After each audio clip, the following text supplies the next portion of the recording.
I am Precious Mzeya Sakaleji. Good afternoon and welcome to Camnet TV Midday News. The headlines. Solicitor General asks the Constitutional Court to throw out a petition on HH's appointments. Stakeholders demand professionalism from district commissioners. Join me with the details after this commercial. Team, the trajectory of the business looks very positive, and it looks like we'll be able to launch the ministry. There's so much data. Mom? Yes, baby? It says here, global warming and climate change is caused by the pollution from careless activities of human beings. Wow! Son, do you know I can turn my phone into a TV remote? How's that possible? It's so easy. Check this out.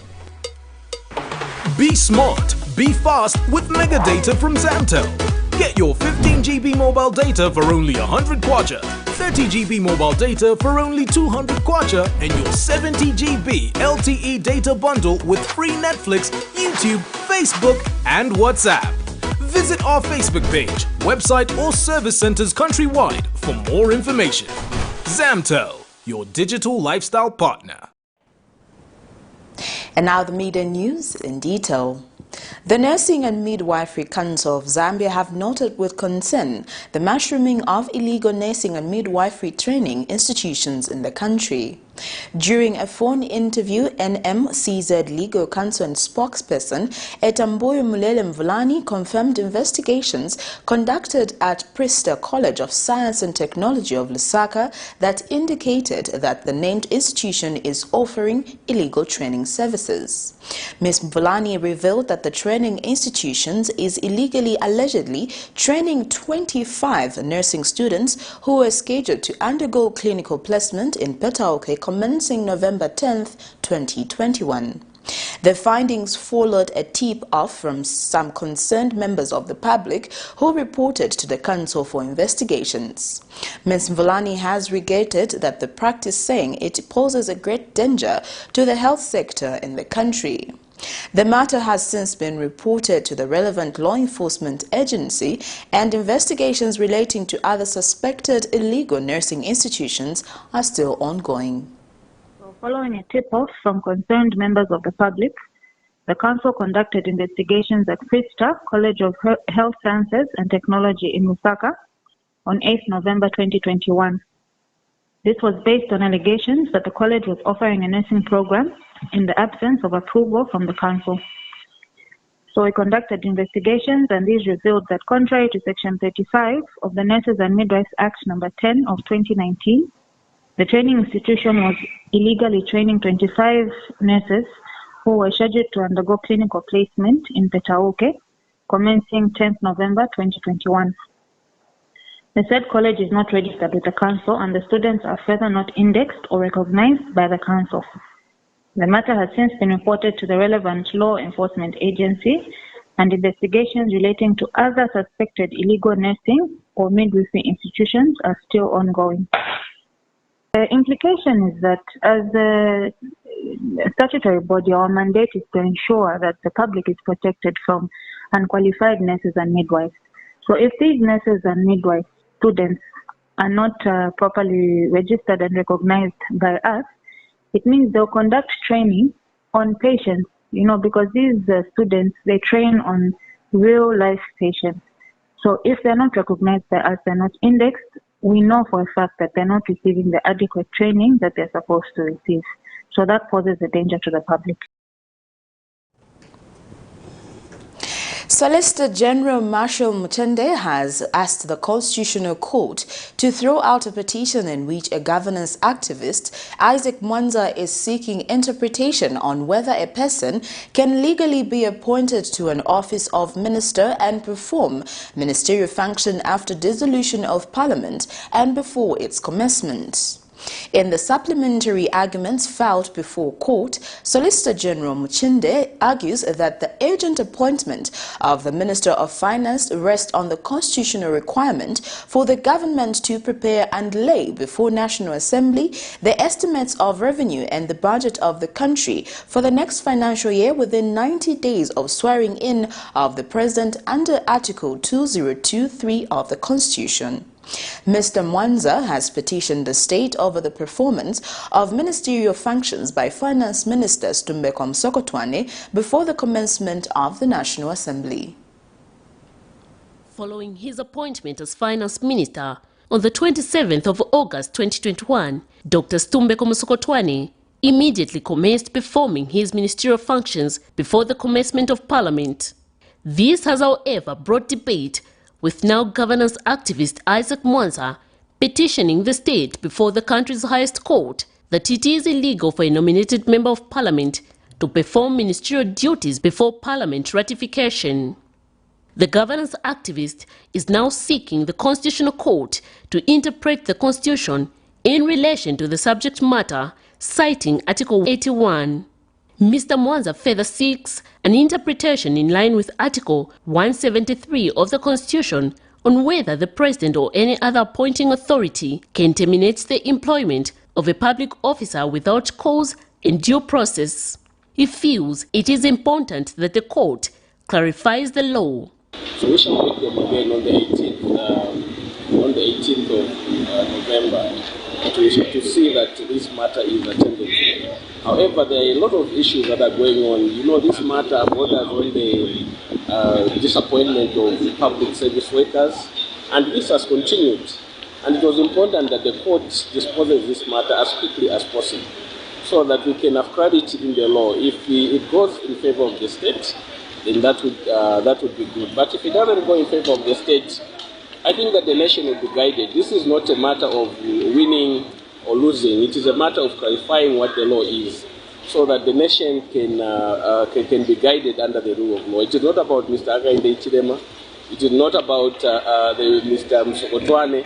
It is about the law. What does the law say? And it's only the Constitutional Court that has the capacity to clarify the law. However, responding to his argument, Solicitor General Masho Mchende has argued that a person appointed by the President is able to perform duties as a minister even before such a person takes parliamentary oath, citing Article 116 of the Constitution.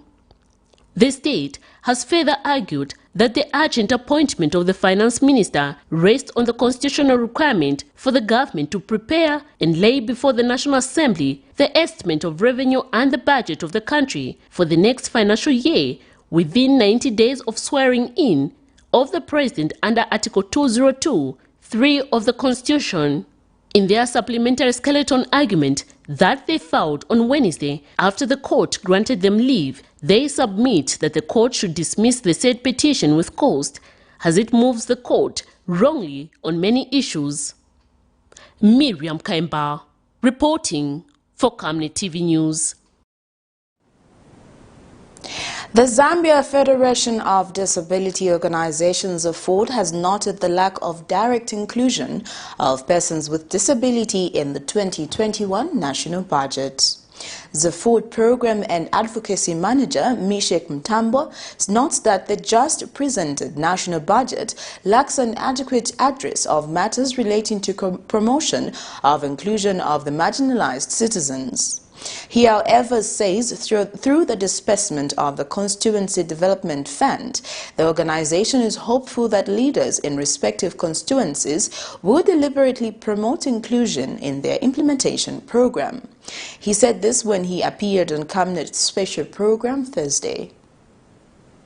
The 2022 national budget, earlier presented by the Minister of Finance, Dr. Stumbeko Msokotwane, has so far been analyzed by various stakeholders, highlighting some of the areas that are commendable and those that need more attention. This does not leave out a focus on the inclusion of the mostly marginalized citizens in the country, persons living with disabilities. To add a voice on the ongoing budget analysis activity, the Zambia Federation of Disability Organizations, ZAFOD, has noted the lack of direct inclusion of persons living with disability in the 2022 national budget.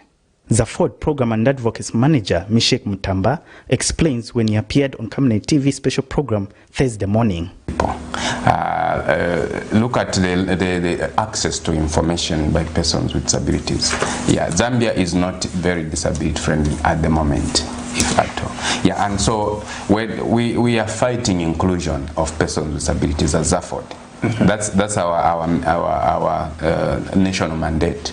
yeah, would like Zambians to become disability friendly, especially our leaders. Okay, I was going through this budget carefully, and you really need a microscope to find the word disability. I found it on inclusive education, and I found it on social protection, cash transfer. Those two aspects. Yeah, those two areas, you know.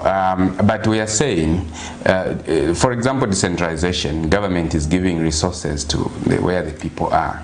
Okay, then we follow those resources with a keen interest to say who are the decision making at that level, who are the decision makers, what is their composition, do we have self-representation of the marginalized groups, who are these marginalized groups? We are talking about women, the youth, and persons with disabilities.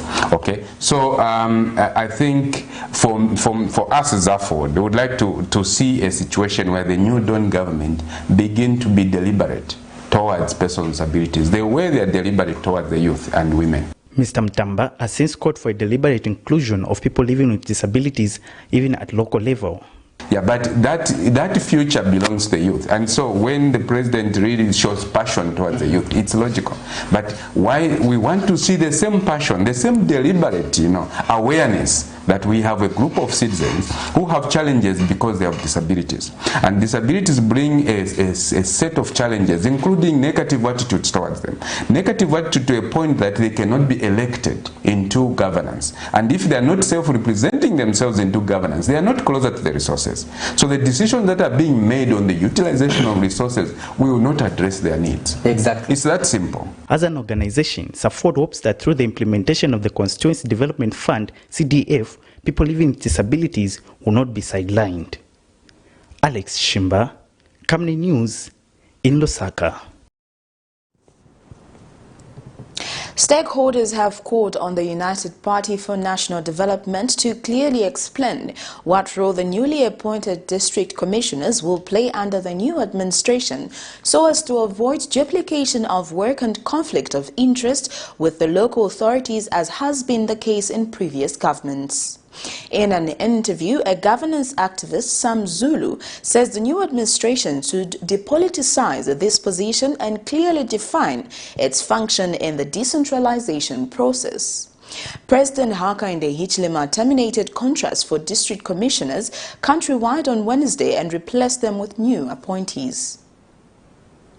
The office of the district commissioner is one that has been highly contended by stakeholders because it has been alleged that this office is often held by party cadres and not well-deserving citizens. The United Party for National Development, UPND, is one of the political players who frowned on how this office was handled by the previous administration. This office has often had overlapping roles with local authorities, which caused many stakeholders to question its relevance, calling for the strengthening of the local authorities instead. Presidential Press Aide Mr. Anthony Walia Wednesday, in a statement, announced the termination of contracts for all district commissioners by President Hakainde Hichilema. The statement further indicated that new district commissioners had been appointed and names will be communicated. Some stakeholders, however, have expressed disappointment with the retention of this office. A governance activist, Mr. Sam Zulu, has therefore called for clarity on how this office will operate to avoid duties colliding with the local authorities. The members of parliament, the councillors who are elected directly by the people. So this needs to be managed quite well because, like I've again said, the district commissioner is an appointee of the president, while the member of parliament is directly elected by the people in that particular constituency. So is a councillor. So that is where there is need for clarity and also avoiding. This office should be devoid of partisan politics. We have seen how district commissioners' office have been abused in the past. Meanwhile, former Transparency International Zambia TIZ President Mr. Ruben Lifuka says the process of selection should have been more transparent. I think the information that has been disseminated is inadequate for everyone to understand why there's this sudden change of heart, but also the new role that this position will play vis-a-vis the decentralization agenda. So the onus is on the government to make that explanation. But further to that, the position is meant to be that of a civil servant. And if it is a civil servant position, we would have expected open, transparent recruitment process. So to simply announce that names will be communicated of those that have been appointed without highlighting how they've been identified leaves a lot of undesirable expectations in the people. Why is it that a process has been adopted which is very opaque in identifying and appointing new officials?